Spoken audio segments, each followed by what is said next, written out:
Hey, happy Friday, everybody. Welcome to the Freedom from the Press podcast. My name is Jason Robertson. I'm here with my partner in crime, Todd Peterson. We made it through another week. Good to have you with us on this wonderful Friday. We got a great show lined up, Jason. I think this is going to be jam-packed, and this hour is not going to be enough to cover it all. Oh my gosh, I got to say, we were kicking around what we're going to talk about, what we're going to go through. And this week, I think speaking for myself, Todd and I both hit a wall where we got a new speaker. We went through all these battles. We did all this stuff. And what ends up happening? Nothing. The Republican Party just does a big flat nothing. And they have control of the House. It's not a huge majority. We understand there's limits for what and how they can do things. But at the end of the day, they decided to do not much and then call it a week and go home early. And you know, as somebody who has conservative values, which Todd and I both do, and I've been a conservative my whole life. And notice I say conservative, not Republican, because Republicans for years do nothing to help drive the conversation and drive our values. And you can look historically and say, you know, what has the Republican Party done to make us better other than fundraise and try to get people fired up? And that's where, like, I don't know about you, Todd. I'm kind of done with the Republican Party. What do you think? I was done. I think we had the first inkling back when Trump got the nomination and you saw those fake Republican never Trumpers come out of the woodwork and you realized, wait a second, this party doesn't represent my values. The establishment Republicans are a far cry from your everyday regular American conservatives, Jason. That was where the start of it. I think a lot of us are on board with that at this point. But now, after seeing Matt Gaetz get rid of Kevin McCarthy, there was a lot of optimism, which hasn't existed under the Biden administration and the conservative wing. And we think, okay, maybe this Johnson character is going to be the person to get us across the finish line, hold the Biden administration and those officials accountable. I think we should have known better, because here we go again. It's just a circus. We got our hopes up, and then Johnson comes through with absolutely nothing for us, but he gave Democrats everything they wanted. Jason, you made a comment how they haven't done anything. I would disagree and say they did everything for Democrats. I wish he had done nothing. We had 3 great weeks without a House Speaker, and the government was at a standstill. That's what we need at this point. But instead, as we're going to kind of go through today, Johnson gives Democrats their wish list on government spending. He gives them a carte blanche to continue doing what they're doing. Jason, we're going to talk about the FBI's new headquarters that Republicans have given the green light to, the same FBI that is weaponized against conservatives and would gladly throw you and I and the rest of us in prison for disagreeing with the regime. So I'm kind of fired up right now. Like I said, we have a really great show because you and I think we went past red-pilled, we're black-pilled at this point. Right. You know, and while we get started, folks, you know, thanks for tuning in. Well, a couple announcements. One, we got our Rumble channel set up to live stream. We know people like watching on platforms. We try to show our stuff on various platforms. And but we're going to encourage people to go to Rumble, www.rumble.com/The American Tribune. The reason for that is Rumble's uncensored. And when you start talking about stuff on Facebook, on Twitter, even on YouTube, some of the stuff we're going to talk about, they're going to suppress. So another ask of everybody is share this content. Share button is the most powerful button you can have. And hopefully we brought value to your day. And you're like, oh, this is good content. I learned some stuff. There's some stuff in here I didn't know, which I guarantee when we go through some of the stuff that happened in the last week or two, you're going to be spitting mad. And you're going to go, I did not know that happened. But we have to, we need your help to get the word out. I always like to tell people too, especially share this content with people that you might not politically agree with. Now, this one might be easy because we're going to spend a lot of time railing on Republicans. So for your Democrat friends that you're like, hey, check out these guys' podcasts. They're pretty good. This episode, they won't be offended. You can play this at Thanksgiving and everybody will feel pretty good about it. So, but Jason, I think a point on that here, we are open-minded free thinkers. We're going to seek the truth and we're going to call people out left, right, Republican, Democrat. We need to do what's best for this country. And I think if we can get some Democrat voting viewers on here to say, how have you or when have you called out your party lately? Like, we gladly call out Republican rhinos week after week after week. And I don't see the same dissent because you're lockstep with the Democrat Party here. So encourage folks to kind of open their mind and step back and think about, how is my party helping me right now? Because we're going to go after Republicans today, but I don't think it needs to be said that Democrats are already well beyond where Republicans are. They are certainly not doing anything for the American people. Well, yeah, and it's interesting. Like this week, one of the things that came out is they pressured George Santos, and he's not going to run for reelection. It sounds like Republicans were threatening to remove him. And just speaking for myself, what George Santos did was awful, and he shouldn't be a member of the Republican Party. But it's interesting because you see all the people on the left doing victory laps, and it's like, guys, 3 weeks ago you had Jamal Bowman pulling a fire alarm, and he suffered zero consequences. I mean, it's just truly the most remarkable thing ever. Last call out too before we really get into things is we're really proud of the work we're doing on our Substack. That's at www.theamericantribune.news. That's where we do the hard-hitting stuff that you can't put on a regular website, theamericantribune.com. Advertisers don't like it. This week we'll put up an amazing article about Bakabazi, and I'm pretty knowledgeable on stuff. And I got to say, when I read this and all of it sourced, it links to original material. So it's not like some conspiracy theory Reddit board. You're going to read that article and you are going to get so mad. And you're going to be like, how did I know this wasn't happening? And I say that as somebody that's pretty well informed politically about what's going on. I was absolutely floored with that article. Yeah, and Jason, one of the things that stuck out to me, you talk about sources in that, and great piece, and who knows if Facebook's going to hear the word Bakabazi and shut this stream down already, but he cites a New York Times piece from 2015. So it's not like this information was hidden, and we can't really go into much more detail about what that information is. We're not trying to leave a cliffhanger, but go read the article, find out for yourself.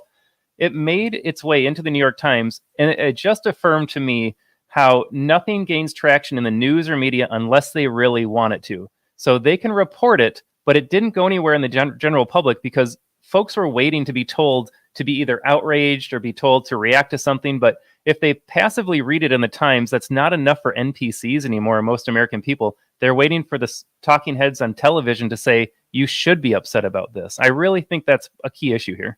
Right.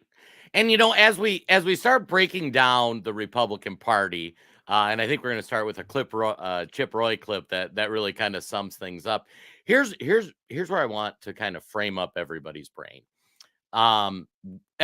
Many people watching this podcast have American first principles. Many are probably conservative. I'm conservative.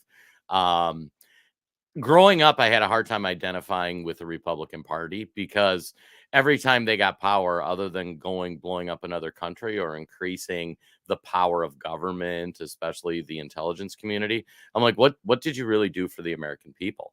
And for decades, you'll see that really they didn't move the ball forward. They didn't remove Obamacare. When they had the House and Senate in 2016, when Trump was elected, Todd talked about that being, kind of his black pill moment. We send Trump in, we send him in with a clear mandate. We send him in with the House and Senate. And now everybody's like, oh, Trump didn't get the wall built. Folks, the House and Senate need to pass the legislation that we had control of.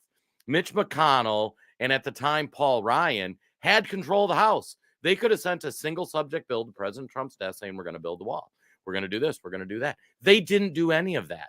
They pushed for tax cuts. Now, the tax cuts, fair, it did benefit middle-class Americans, which it's reported horribly in the press. And we need to shrink the size of government. I mean, all that stuff. But their one big accomplishment, everything else Trump did was through executive order or through like treaties and that kind of stuff, because he didn't have the support of the Republican Party. And here is what I'm going to say is my hypothesis to look at this. The Republican Party doesn't want power, because when they want power, they actually have to do something. The Republican Party loves when Democrats are in power because they ruin the country, and then Republicans know they're going to fundraise like heck off that, which we're going to show you in a minute. It's almost like they're the Washington Generals. If you've ever seen a Harlem Globetrotters game, it's like the Generals' job is to be competitive, but to never really win. And Jason, to that point, and then we'll get to the Chip Roy clip here, Mitch McConnell had a chance to fundraise for some really great Senate candidates in Arizona with Blake Masters. He had the Trump-backed Kelly Tshibaka in Alaska, but instead McConnell pulled funding from those candidates that were in a neck-and-neck race, and we saw Murkowski get reelected in Alaska. She's basically a Democrat. And then we saw the Democrats win the Senate seat in Arizona, which traditionally has been red. So to your point there, they love to fundraise from behind because it gives these people like McConnell a great opportunity for power. in that second seat. And then let's not forget, McCain had a chance to vote against Obamacare and repeal some of the mandates. He gave a giant middle finger to Donald Trump, probably for that slight in the campaign. But again, these guys are more interested in themselves, the swamp, and when it came down to it, they just didn't want to do anything for the American people. Let's fire up Chip Roy here, and he has even more energy and passion than we do about this subject. So let's take a listen. That's the way this town operates. Slush funds, backroom deals, continuing to spend money we don't have. I'm sick and tired of it. I didn't come here for second place. I didn't come here for more excuses. I didn't come here to have the Speaker of the House assume the position and in 17 days pass a continuing resolution off the floor of this House through suspension of the rules. $400 billion, including an extension of the Farm Bill that doesn't do anything about the Chinese Communist Party ownership of our lands. Doesn't do anything to protect small ag and to protect small ranchers from big ag and all the big corporate adventures getting rich based on the policies from this body. Jason, I do watch C-SPAN a lot. We joke about it every week. He does this for 50 minutes with the same energy, the same just passion the entire time. It was pretty incredible to watch just from an oration standpoint, but he is absolutely right here. This is just business as usual.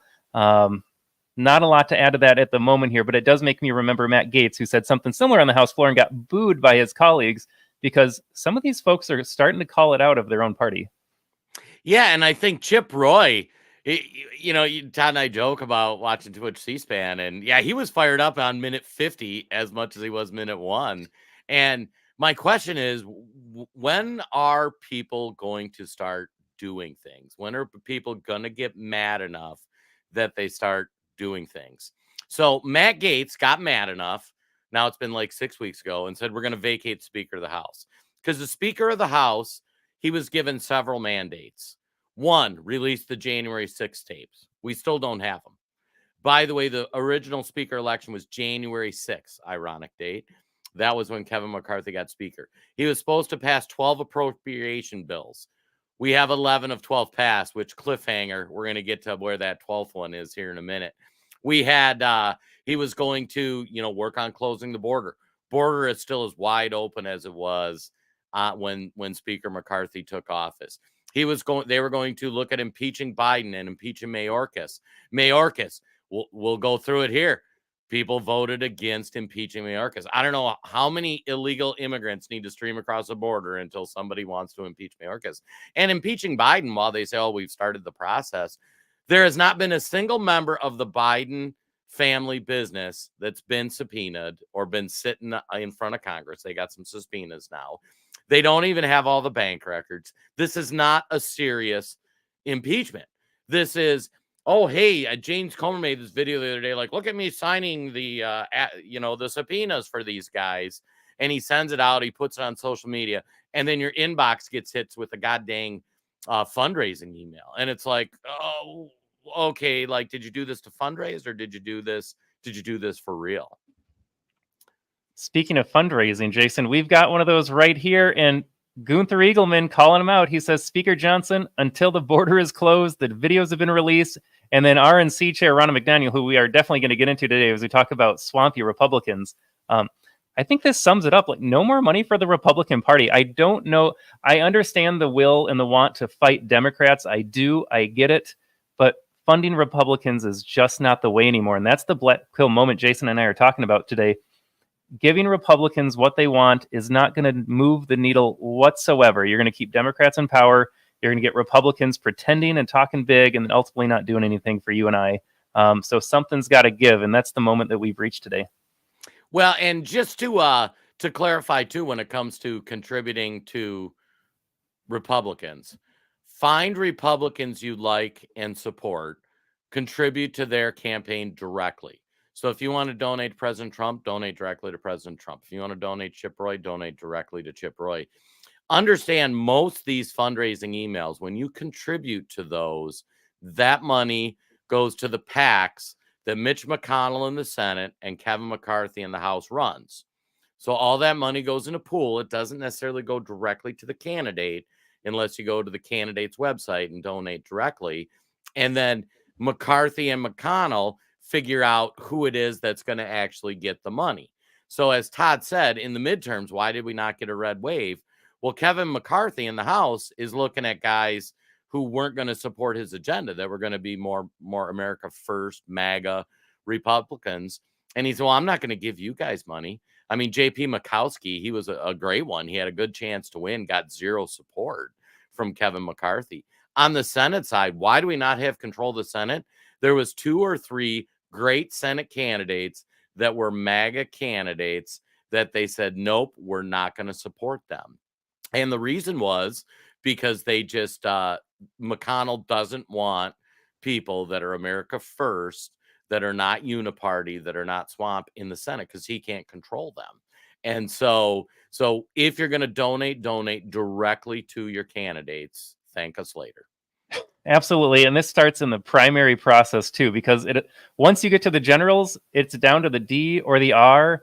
And as we're showing here, there are a lot of those people with R's behind their name that do not care. They might as well have a D. Look at Nikki Haley, Jason. We weren't going to talk about her today, but my goodness, she's running as a Republican. You'd think that she was a Democrat from 10 years ago. I don't know any talking points that she's put out that represent anything of the America First, MAGA conservative movement here.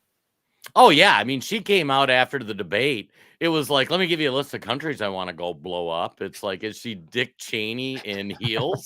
And yeah, it was funny too, watching the presidential debate. They call it probably more of the vice presidential debate at best. But all those folks on the stage, other than Vivek, none of them represented America First ideals. Everybody was the Republican Party of George Bush and Dick Cheney that was up there talking. And I, as a voter, am looking like, I can't vote for any of you guys. You're a bunch of clowns. No. And what a position to be in. It's like the simulation, or we went into a time machine, but we're back in 2003, quite literally, with all of the neocon talking points. And so Republican Party, I think they've gotten the message and they just don't care, Jason. Like, I'm trying to figure out what is the push from Nikki Haley, Tim Scott, Mike Pence, and some of them have suspended their campaigns, rightfully so. And Haley is going to at any day. I don't know how she keeps going with this, but they must understand that this is not what we want. And they do it anyways. And it just makes you put on the tinfoil hat. Is this truly controlled opposition? There it is. Giddy up. We love the tinfoil hat. Controlled opposition, or are they that clueless? And I know oftentimes you're supposed to ascribe incompetence over malice, but no one's this dumb, are they? No, they are. And it's truly remarkable that I think your average everyday American, we don't want war. We want less government. We want the FBI not chasing down, MAGA grannies who were at the Capitol. There was an article that Will had just shared with us earlier that they stopped an investigation into somebody who likes young kids. We have to be careful what we say on some of these platforms, in order to shift the resources to MAGA folks tracking him down. And then it turned out he reoffended, which was pretty remarkable in my opinion. All right, Todd, where do we go next? All right, let's talk about, let's give the Democrats a little playtime here. So here's Chuck Schumer. So when we talk about Mike Johnson coming in as House Speaker, and we're all really excited, and side note, it's been 17 days, and to Chip Roy's point, what have we gotten, Jason, out of 17 days of we're all excited for Mike Johnson? Nothing for us, but Democrats have gotten everything they want, and look how excited Chuck Schumer is to talk about things that are advancing in the party. As of Friday night, the government is staying open. And because of bipartisan cooperation, we're keeping the government open without any poison pills or harmful cuts to vital programs. A great outcome for the American people. I'm going to pause it right there because, Jason, we gave them everything they wanted without a single, is what Chuck Schumer calls a poison pill, or any concessions. You have a House majority with a mandate from the people. We supported Matt Gaetz. And here's Chuck Schumer saying we got everything we wanted with bipartisan support, which really means Republicans are going along with the Democrat agenda. Yeah, and to clarify what Chuck Schumer's talking about, and someday we're going to do an episode on budgeting, but the government is supposed to pass a budget once a year, October 1st, that says, here's what we're going to spend in 12 different categories, everything from ag to defense to that sort of thing. That budget has not been done appropriately since 1996. Think of that, folks. Put in the chat, what were you doing in 1996? And that was the last time the House and Senate did their job and passed a budget. Since then, they've done continuing resolutions or omnibus. Omnibus means they just write up a bunch of bills. Usually it's done by the lobbyist. Hey, here's all the spending we're going to do this year. No checks and balances. And then the continuing resolution says we're just going to take that same garbage and extend it for X amount of time. So in this case, if you look at what happened with the continuing resolution, and Todd's got the vote up, the government was funded till today, November 17th, in the continuing resolution they passed. So they couldn't get the budgets done by October 1st. They passed a continuing resolution that said, we're just going to spend the same amount we spent last year, which we've talked about on this podcast. That's led us up to almost 33 trillion in debt. The debt's exploded this year. It's gone up by like 3 trillion. And so then coming up November 17th, they've passed 11 of 12 budget resolutions. And the budget resolutions, they haven't got the 12th one passed. And once the House passes, then it goes to the Senate, and there's still a process. But so they negotiated a continuing resolution. Todd, do you want to explain how the vote went? Well, if you're watching us live on Facebook and Rumble and YouTube, what you're going to see is Democrats, except for a very, very small sliver there, voted yes for the continuing resolution. Of course, Democrats want the government. But what is most astounding is more than half of all Republicans voted right there with them to get this budget passed. Very few Republicans voted against this budget, which means do what you're doing, government. You can keep all of your 3-letter alphabet agencies open. You can keep going after American citizens. You can keep making sure the IRS is going to audit us. We can talk about Clay Travis audits. Once you're a big enough conservative, you can guarantee that letter in the mail from the IRS. Very few America First people said, hold on a second. We have some big problems with the way the government's running. Let's get what Schumer called a poison pill or a concession in the budget and at least debate this. But these Republicans went right along with Democrats and said, here's the money, government, do what you're going to do. Yeah, and it's interesting, in that negotiation process, what Schumer describes as a poison pill is simply Republicans saying, your spending is awful. It's too much. Americans don't support this. We'll pass a continuing resolution, but let's pull back spending 2%. Let's stop funding this program or that program, or let's agree, hey, we'll agree on this, but let's agree the FBI stops targeting conservatives. We got nothing to extend the spending until after Christmas. And here's what's funny too, is Congress, they're pretty much done working. Like, do you have that one ready, Todd? Let me just make a point on that while we pull up that video there, Jason. Yeah, when I use the word poison pill, because that's how Schumer's framing that, it must have tested well in polls or his voters must have liked that. To be clear, a poison pill sounds bad, but it's a great thing for conservatives and for America First people because it means that we're slowing down the growth of government and the role of government in our lives here. And again, as we encourage you to share this podcast with friends, family, of other people that might not share the same viewpoints as you, you know, if you ask them, how do you feel about government efficiency? Are public schools working well right now? Is the DMV, that's our go-to example all the time, working well? The post office, which didn't have any 2-day shipping or overnight shipping until Amazon, FedEx started competing in that space. No one would say government does it best or most efficiently. So why would we continue to give government complete authority over our money without any concessions whatsoever or any drawbacks on their budget there? Again, it's trying to put a square in a circle sometimes when you have some of these Democrat voters and you're trying to ask them, why does government deserve that money? And they would actually identify like, yeah, you're right. Government's not very efficient or very fair, but they're going to go right along with it anyways. Yeah, and it's fascinating. We're getting some great comments there. We found some fellow travelers who think Congress sucks. And Todd just made a great point too, talking about people on the left. We can all agree government is the least efficient way to spend money and get anything done. It is the most poorly run, poorly managed process. And if they were a business, they would have been bankrupt 50 years ago because they have no innate ability to do anything. So, you know, as you're getting ready for Thanksgiving and people are talking about, oh, we need government to do this, government to do that, just ask them, like, what process does government do well?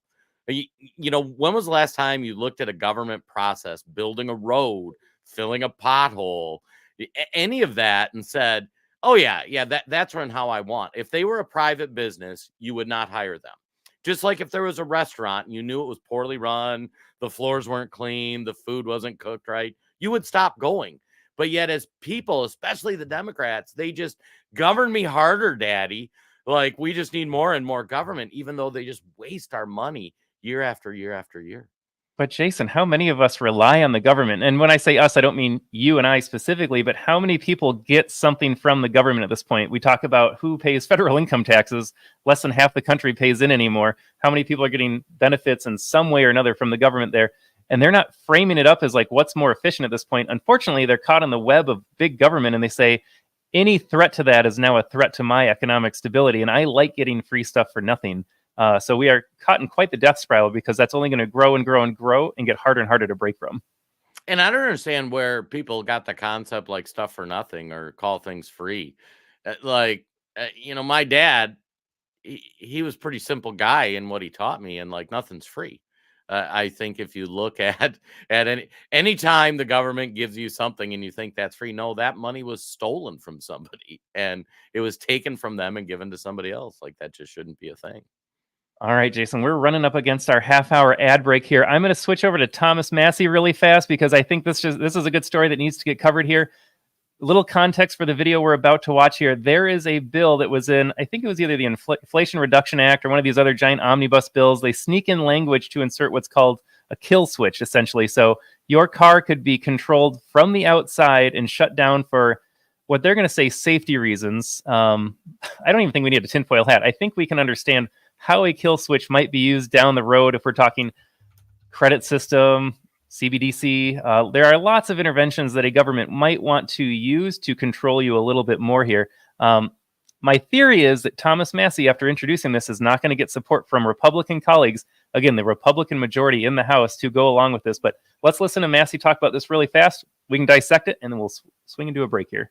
My amendment is simple. It will defund the federal mandate that requires all new vehicles after 2026 be equipped with a kill switch that can disable a vehicle if the vehicle has monitored the driver's performance, and that the vehicle determines that the driver is not performing well. It's so incredible that I have to offer this amendment. It almost sounds like the domain of science fiction, dystopian science fiction, that the federal government would put a kill switch in vehicles that would be the judge, the jury, and the executioner on such a fundamental right as the right to travel freely. But here we are. So putting this in perspective, folks, in one of those huge Democrat bills that nobody reads, Thomas Massie read it. He went in there and found that there's legislation that starts on vehicles manufactured in 2026 that gives the government the ability to push a button and shut off your car. Now, for those who have newer vehicles in the last couple of years, you'll find some of them with like the self-driving and that kind of stuff. They'll actually have a warning signal on them, like my wife's car has it, where if you're driving and you're like getting too close to the medians or whatnot too many times, it'll like flash warning, like, are you tired, or do you need to take a break, or have you driven too long? So those are internal warnings in your vehicle that now becomes weaponized by the government, where the police officer or whoever they give access to gets to hit the button and shut off your car. And on the other side of the break, we're going to talk about how the Republicans voted on that. Because, of course, Republicans, they're all about freedom and liberty and let's reduce government and let's get them out of our lives, right? But on that, we're going to have to got to pay a couple bills, a couple great sponsors, splitrockcoffee.com, disabled veteran owned, give back to veteran organizations. Use promo code Todd10, and also our friends over at MyPillow, promo code Tribune, some big savings on Mike Lindell and his team's great products. We'll see you on the other side. My Towels solved the problem that we've all had with towels. You go into the stores and they feel lotiony and soft, but then you get them home and they wind dry you.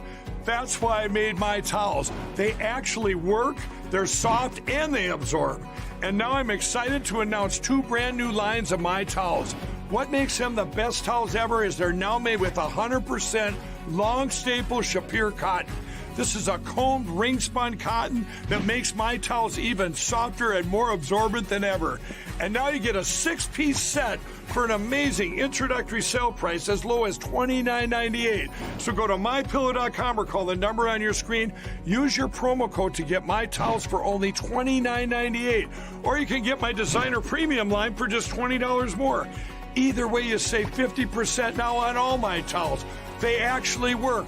What a concept. This offer won't last long, so please order now. MyPillow.com. Hey, happy day, everybody. Thank you for your generous support this year for Split Rock Coffee. I just want to come to you real quick and talk to you about a couple of things. One of it is our Coffee with Purpose program.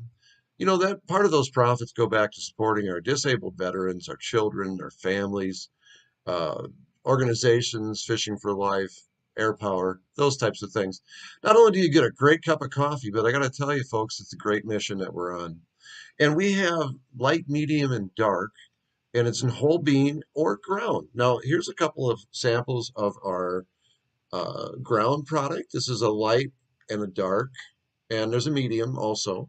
If you go to our website, splitrockcoffee.com, and all of our products are there, and take a few minutes, look around, leave us your comments, please. And today we've got a special. As you check out, you can use your promo code at splitrockcoffee.com, TODD10, TODD10, folks. TODD10 today, 10% off, and get on it right away because we're selling fast for fourth quarter. Christmas and the holidays is coming up, folks. Thank you again. SplitRockCoffee.com. Use your promo code TODD10. Thank you so much. Hey, folks, welcome back. I gotta say, I use my MyPillow towels when I shower every day, man. MyPillow makes great products. The towels are top shelf. So, Todd, Man, you shower every day? Well, I got my Todd 10 discounted coffee right here, Jason. Oh, giddy up. Me too. I got to get one of those American Tribune coffee cups, though. I mean, I'm left with my Yoda. Yeah, I'll have to get you some here. I don't know if this mug makes people want to buy coffee more or less, but Todd 10, use it at Split Rock Coffee. Again, local owned right here in Minnesota. Jason, we haven't even talked about the weather today, but they're right here in Minnesota. Great group of guys. Delicious coffee. Absolutely. Carrie on YouTube nails it. I'll go back to horse and buggy before buying a vehicle the government that control. Okay, folks. So we promised it before the break. So the government passed a law that says when your vehicle gives a warning that you might be impaired, Democrats spin it like, oh, it's to prevent drunk drivers. But we all know it's not that. It's just to increase government control. Our Republicans who stand up and who push for like, hey, we're going to fight for freedom and all that.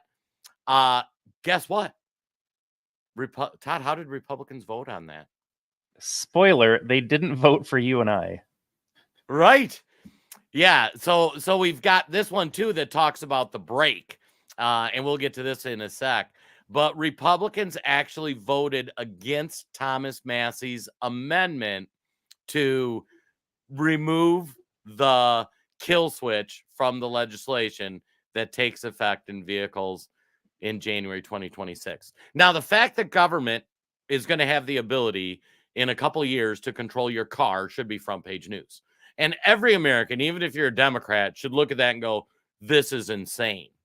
This is insane. So Republican Party, huge fail. They aren't standing up for their core principles or what they want or what we should be doing. So then we got the 12th appropriations bill. We talked about appropriations bills that we need to pass. There's 12 of them. They've passed 11. Once they pass them, it goes to the Senate to pass them, which, you know, there's going to be back and forth. Thomas Massey. We should try to get Massey on sometime. Like, I love Thomas Massey. Don't always Open invitation to you, Thomas Massey. You are fantastic. I think I retweet him more than anybody else too, Jason. Yeah. So they passed the So they extended the omnibus bill till after Christmas break. So it's done through January, the spending, with the continuing resolution. They have to get the appropriations bills passed. There's one left to pass. So instead of passing them, the Thomas Massey put in an amendment that was going to limit the censorship. We've all talked about Twitter, Facebook. Go say a naughty comment on Facebook and welcome to Facebook jail. Raise your hand if you've ever been in Facebook jail. And Thomas Massie was trying to eliminate that. And Congress quit early when Massie posted this, which was yesterday. They didn't vote on the 12th appropriations bill. They didn't like his amendment. So the 12th appropriations bill wasn't passed. And then they went home for the weekend. So they called it on a Thursday. Okay, guys, we're done working. They didn't even work today, which today is a work day for Congress. For those who don't know, generally speaking, Monday's not much of a work day for them because everybody travels in. And then they work Tuesday, Wednesday, Thursday. And then Friday, they generally work a day and then fly home. But the Republican Party thought they were doing such a great job. They're like, we can take a long weekend. What do you guys think? Does Congress deserve a long weekend for what a great job they did?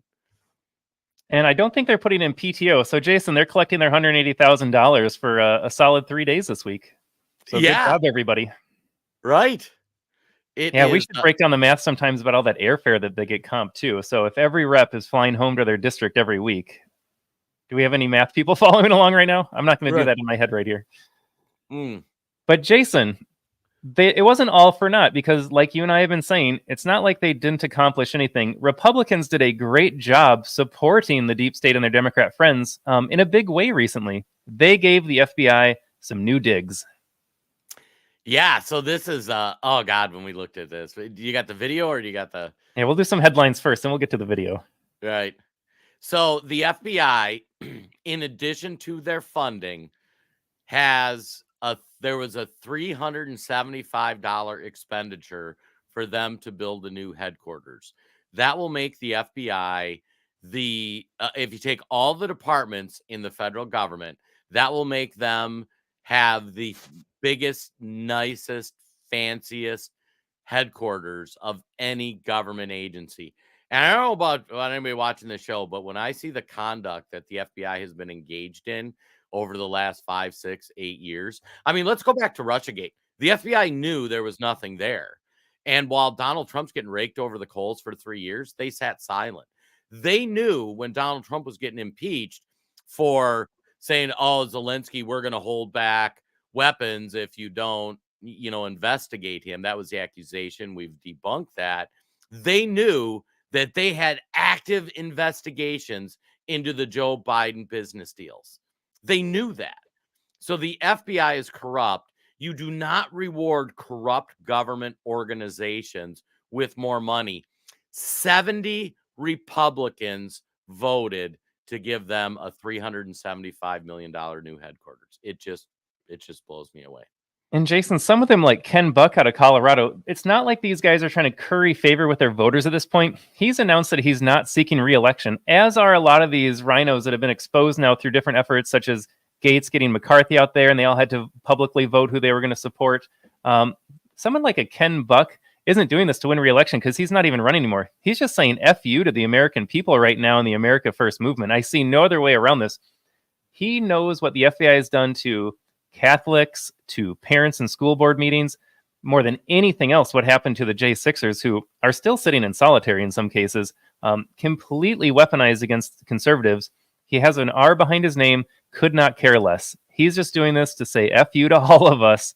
Here you go, FBI. Here's the $375 million headquarters. And we can even show some videos when we break down some of what does furniture cost? What do all these different things cost? It's pretty outrageous. And then here we are, though, 70 Republicans. One more time here. What are they doing for us lately? Nothing. Right.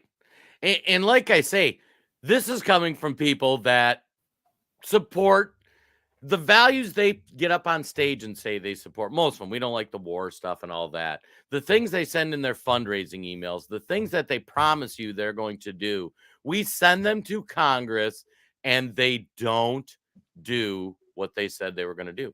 They don't want that power. They are the Washington Generals. They want to take second place because if they get close enough, then they can fundraise on that. And it's totally ridiculous. Todd, what have we got here? Yeah, this is just a little bit more detail here. I'm going to read this out loud in case you're just following along on audio here. But MAGA supporters voiced their outrage on social media after House Republicans voted on Wednesday against Representative Matt Gaetz' amendment to restrict funding for the new $375 million FBI headquarters. The funds for the new building, we'll just add this as a little more context too, which was relocated from Pennsylvania Avenue Northwest in Washington to now Greenbelt, Maryland. I'm sure Greenbelt was chosen just casually and not because of anything that district represents to voters or lobbyists. It was allocated in the $1.7 trillion fiscal 2023 omnibus. So another great time to bring up our omnibus spending bills, $1.7 trillion. I mean, Jason, 375 million is really a drop in the bucket when you're talking almost 2 trillion. It kind of speaks to just the outrageous spending the government's been doing now at this point. Yeah, and it's I mean, we're getting some great comments in the chat. Trish, Rhinos resign now. Congress, get our damn border closed, sealed, and armed. Seriously, folks, we've had control of the House for almost 11 months, and we don't have the border sealed. Absolutely ridiculous. Jennifer hits the nail on the head. Total corruption. Jamie, they consider all taxpayer money their own personal piggy bank. And, this is a thing that's really difficult, too, with your friends on the left. The left doesn't understand that is our money that we gave the government, and they're just doling it out willy-nilly. And I got to say, when they take $4 trillion from taxpayers and they spend $6 trillion, it is the most insane thing I've ever heard of. Like, it's one thing if you tax the hell out of me, but can you at least do your job and not put us in debt? I mean, I don't know about you. Todd and I are self-employed, so we do our own taxes. And every year we've talked about it on the show. We're from Minnesota. Here's 9% to the state of Minnesota, almost 10. Let's call it 10 for a round number. So let's say you're fortunate enough to make $100,000. You write a $10,000 check to Minnesota. You write a $12,400 check to Social Security. It's 12% tax. So on that $100,000 you made, there's $22,000 right out the door. Then the federal government's going to tax you as you move up beyond like the lower tax brackets. You're going to get hit for like 20% tax. So let me give another 20% to the federal government. So I'm going to walk away all in, getting half the money I made. The other half goes to the government to do stupid things like give $375 million to the FBI to build a new headquarters. It is insane. And Jason, we still have to do the education show here, but just as a quick aside, in the state of Minnesota, when you and I pay 9% on our income taxes here, the public education budget comprises, I believe, around 55%. Don't quote me on this, Facebook. I'm rounding to 55, but I think that's what it is. So over half of Minnesota's state budget, of which we pay, the 9% of our income taxes, that goes to the communist schools that they're brainwashing all of your kids. So if you live in Minnesota, just know that basically 4.5% of all everything you earn is going to indoctrinate these little impressionable minds into some of the most outrageous stuff that we've ever seen in American schools. Not a lot of people really understand. They know they pay taxes. They don't know where it goes. I'm telling you, if you look at your state's budget, the vast majority goes into the public education system. And so you are paying for the wasting away of your child's mind and freedom. Yeah, and Todd, this is where I got to do my plug. Todd used to be a principal at a school. And one of the things that we're going to be delving into on our Substack and here on the podcast is just what's happening in schools. And I'll be honest, some of the stuff we're trying to build out platforms, like I mentioned, Rumble, because when we do our education episode, we're not going to be able to put it on Facebook. Facebook will totally neuter it. So, shout out, go to rumble.com/The American Tribune. Follow us there. They won't censor us. So when the education video drops, we're probably going to have to run it on Rumble exclusive. But Jason, we have to do it before 2026. Otherwise, we will have our cars disabled as well, I think, after that show. Yeah, exactly. Yeah, we won't be able to go to the store. They'll just hit the button. All right, let's put a bookend on some of our FBI stuff here. We've got a video clip of Jim Jordan absolutely railing against a government Biden official here for how they landed on this decision. I don't want it to go either place. I don't think we should be rewarding the FBI with the same FBI that said pro-life Catholics were extremists, the same FBI that retaliated against whistleblowers, the same FBI that censored Americans. That's not Jim Jordan. We know this. We've seen the domain perspective about what happened at the Richmond FBI. We've seen we've had whistleblower testimony in front of Congress telling about how they've been retaliated against. And we know they censored Americans. The Fifth Circuit told us that. So I don't want it to go to either place. Frankly, if it goes anywhere, it should go to Huntsville, where they already got all kinds of land, all kinds of space, and all kinds of operations. But I am. Okay, I think that I left the last part in there. I know kind of the tangent about where it could have gone. Like, if we're going to reward the FBI, I think the answer is no. But Jordan mentioned that there was some land in Alabama that was prime real estate because they have existing operations. They've got the space for it.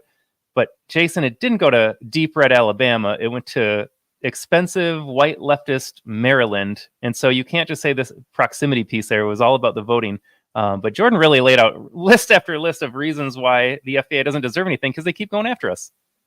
Yeah, and it's funny. People are really starting to wake up to what the FBI and what the government's doing. And, right now, we've talked about it on the show. Like, I have huge concerns. The border's open. 8 million people have come in since Joe Biden's been president. And there's been a bunch of people that are on terror watch lists. We just dropped a video today on some of the channels where they were doing an inquiry with Mayorkas, and they're like, hey, these people on the watch list, do you know where they are? Well, no, we just let them loose. And it's like, whoa. But you look at the FBI, they're breaking up school board meetings, they're arresting pro-life protesters, and they're doing things like still going after January 6th folks. I mean, we literally had a couple stories this week that came out like, oh, the FBI finally got that guy from January 6th. And I mean, they're way past the people that broke in, although there's been a number that weren't identified. I mean, they're not. The guy they arrested this week was some dude that literally was waved in by police and walked around the Capitol for like 10 minutes and then left. And we're still chasing those folks down. And we let that sink in, Jason. Let that story sink in. They still are going after these folks 2.5 years later, almost 3 years later. They are not going to give up. And if you think that they're not finding a way for you and I to get tossed in the slammer at this point, and probably most of the folks watching the show, you got another thing coming. This is going to be a little tangent, Todd, and then we'll get back on track. But I was watching Dinesh D'Souza on a podcast this week, and he has a great new movie out called Police State. Everybody should see it. Go to, I believe it's policestate.com. But it talks about the weaponization of government. And for those who don't know, people have heard, oh, Dinesh D'Souza, he was arrested, rah. So what the crime Dinesh committed, he was at an event, and there was somebody that was running for Congress. I'm not sure, House, Senate, or whatnot. And they were asking him to come support. He's like, I just don't have time, but let me do a donation. So he didn't have the money with him. There was somebody back where she was, and he said, hey, do me a favor. Can you just make a $10,000 donation to our campaign? I'll reimburse you the money. This is all confirmed, court documents. The guy gives the money to him. Dinesh sends the money to the guy when he's done traveling or whatever. And it's all labeled. It's all identified. There was nothing shady. The FBI came after him for campaign finance violations. He didn't give her any money as a quid pro quo. He didn't do anything. He just donated too much money to your campaign. He was thrown in jail. And he actually had he had it where you can be free during the day and then got it going at night for an extended period of time because of campaign donation. Now, we've seen all this Democrat stuff from 2020 come out about how they violated those rules, but nobody's being prosecuted. Nobody's being investigated. But then he took it further and he said something that really stuck. He said, you give me 5 minutes with anybody, and I can tell you how the FBI can charge him with a felony. And it was funny because he said, I did this at a fundraiser, and I had a fine, upstanding member of the community. He was a doctor, a general practitioner, super good, goes to church every week on Sunday, and like pillar of the community. He's like, Dinesh, you're full of it. And he goes, okay, well, give me a little bit about yourself. Well, I'm a general practitioner, rah. And so, well, simple. Like, all they need is one patient that says they didn't need the pain medications you prescribed when you committed a felony. And the doctor, he said, got this pale look on his face, like, oh, you're right. And if they choose to prosecute it like that, and it's funny, it really stuck with me for how powerful that sentiment was. And Jason, that story cuts to my core because I was reading a piece on American Thinker just yesterday. It's funny how your story is now kind of bringing back something that I read the other day on American Thinker, but conservatives, and this author says innately human beings want fairness and they seek fairness in the world. And when you talk about that, and when some of my either libertarian friends or apolitical friends or leftist friends say, why are you so upset about what's going on? And they're asking genuinely, which is kind of a shocker on its own. It's because what we're seeing happen is not fair. Dinesh D'Souza got targeted because he said something about Obama. Obama didn't like it, so he sicked his FBI on them. We watch Hunter Biden get away with goodness knows what and things we don't even know about. Meanwhile, you've got Donald Trump wrapped up in litigation across the country. They're trying to remove his name from the ballot. You've got the J6ers rotting away in prison. Meanwhile, you've got pro-Hamas protesters going into the Capitol, anti-Brett Kavanaugh protesters going into Congress when he was going through confirmations. Nothing that we see happen is fair. And so that's what gets to the core of this conservative movement more than anything. If there's going to be law and order, we'll play by the rules, but get the rules established for everybody. That's not the case right now. And so that's where all this anger and resentment is coming from. But then to the larger point of why we're so turned off of Republicans is because they are supporting this. They don't care that the game's not fair either right now, because they're either the ones benefiting from it, they're the ones hiding from it if the FBI's got dirt on them, let's say. So they're feeling a little pressured to vote a certain way. But I think if we're going to summarize everything that's going on here, it's, like we're saying, Republicans don't have our best interests in mind. And this is what just turns us off from it. We're over it. Well, and if you put the FBI in perspective, so it's been, I think, 1,600 days that they've had the Epstein client list that's full of rich and powerful people. Has anybody seen any prosecution of any of the clients? I haven't, Todd, have you? I know someone was convicted of trafficking and she went to jail, but she went to jail for trafficking people to nobody. Right. And a lot of people don't know because it wasn't widely covered. The FBI also did a raid in D.C. this last week where they busted a massage parlor that was performing additional services. Wasn't covered by the news. And Todd, I hate to be a conspiracy theorist, but how many prosecutions do you think are going to come out of that? I'm guessing that goes away pretty quickly. Right. And then you wonder why a bunch of Republicans just voted. And I'm not saying that they're on Epstein Island or whatnot. I'm just saying the FBI gets dirt on these people. It is the most powerful agency in the government right now. Jason, if you want to read a history in the FBI and start with Hoover, the honeypot scandal, this is what got him into power too and kept him in power for so long. He had dirt on Martin Luther King. He had dirt on Kennedy. Correct me if I'm wrong there on that. But they've had this operation in place since its very foundation, where they get dirt on you. They have leverage on you. Let's not forget Swalwell. I don't know if we can say anything if it was alleged still or not, but Swalwell had his interactions with an alleged, Chinese spy for going on for some time. He's not the only one. I'm not bringing up Swalwell to pick on Swalwell. I'm saying a lot of these guys are probably in pretty similar situations. And yeah, you want to talk about being compromised. There's one of the reasons why you're compromised. Absolutely. Todd, where do we travel to next? All right, we got one more video clip here. This will kind of bring our conversation to a close about, it's not just you and I, Jason, talking about how we're done with the Republican Party here. We got DC Drano, who made an appearance on War Room, and he's talking about how he and so many others are just done donating to the RNC, specifically because of Ronna McDaniel, who is Mitt Romney's niece. Is that correct, Jason? That is correct. I had to ask that question because viewers, you have to understand how deep the swamp runs. Ronna McDaniel, the head of the RNC, Republican National Convention, is related to big Utah rhino Mitt Romney. So let's see what Drano has to say. Like many others watching this, have not and will not donate to the RNC with Ronna Romney McDaniel at the top. And fundraising has been through the floor. And it's because millions of people are frustrated with a GOP establishment that fights against them. There it is. I think that's 19 seconds. That's how we have tried to frame this podcast today, is we're over the Republican Party. Yeah. So, and for those who don't know, 2 weeks ago, we had some 2023 elections. Republicans got their clock cleaned, and people are looking at the expenditures of the Republican National Committee, and they are seeing the expenditures are not very well spent. If you ever want to have fun, do a Google on flower budget for the RNC, and you'll find they spent, I think last year it was like $380,000 on flowers at different events. You go to some of these Democrat fundraisers to give credit to the Democrats, and it's like paper plates and super cheap. You go to a Republican event, and if it's hosted by the RNC, it is like luxurious and lush. Vivek was talking about it after last week's debate, where he's he was saying, Ron Romney needs to go. And Republicans across the nation, I think, are reaching that inflection point where the establishment Republican Party, the way they're giving their money, and money controls candidates. And we should probably talk about that for a sec too, because you think like, well, how does that work? And how does the Republican Party give me an illusion of choice?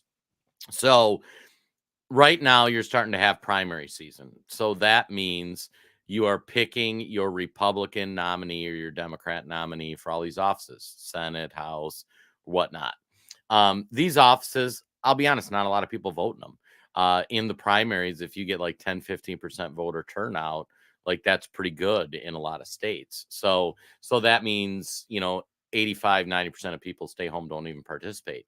So if Kevin McCarthy wants somebody to be the representative from that area, he just flushes them full. Here's a couple 100,000. Their opponent has no ability to fundraise that much. And on a small race with low turnout, it doesn't take a big ad spend to get your candidate through the primary. And so Kevin McCarthy gets to pick who wins the primary. Now, let's say somebody McCarthy doesn't support finds a way to make it through.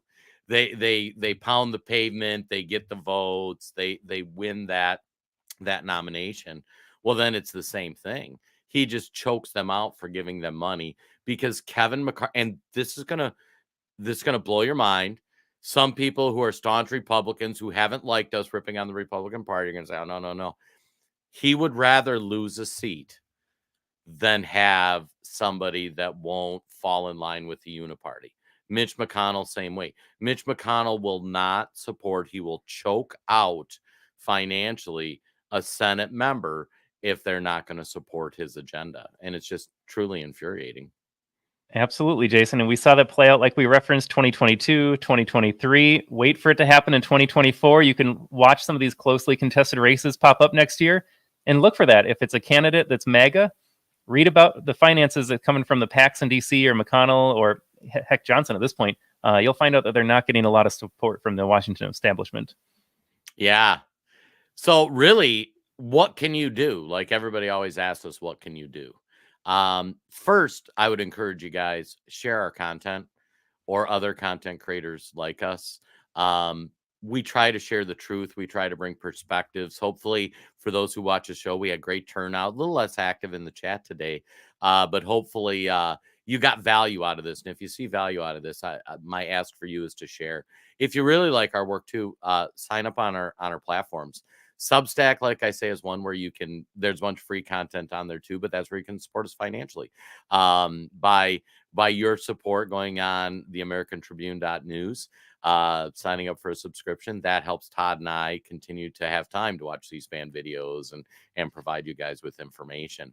But most importantly, get active and get involved in these races, because a rhino uniparty Republican is just as bad as a Democrat.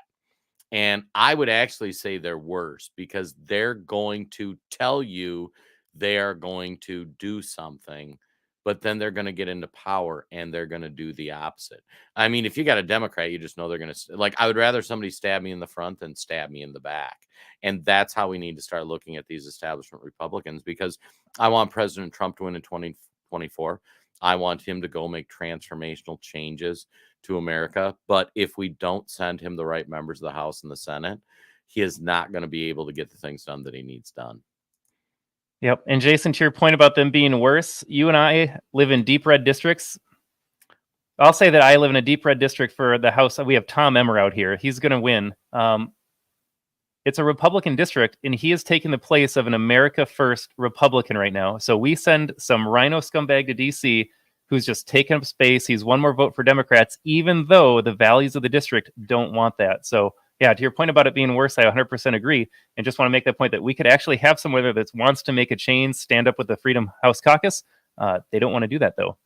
But Jason, we're running up against our hour, and we need to wish our audience a happy Thanksgiving, because we're not going to be back until everyone's had a chance to talk politics with their family. Yeah, I was going to say tonight, the wife and I are going shopping for Thanksgiving dinner, Todd. We have the kids over in the morning, and we do an egg bake, and then in the afternoon we'll do a turkey because of course everybody's got 25 Thanksgivings to go to. So happy Thanksgiving, anybody. Do us a favor, put a comment in the chat what your favorite Thanksgiving food item is. But we'll be back next Friday, and we're going to continue spreading truth. We appreciate your support. Todd, over to you to close us out. This was a great show, Jason. I'm a little fired up still about how much we are against the Republican establishment party at this point.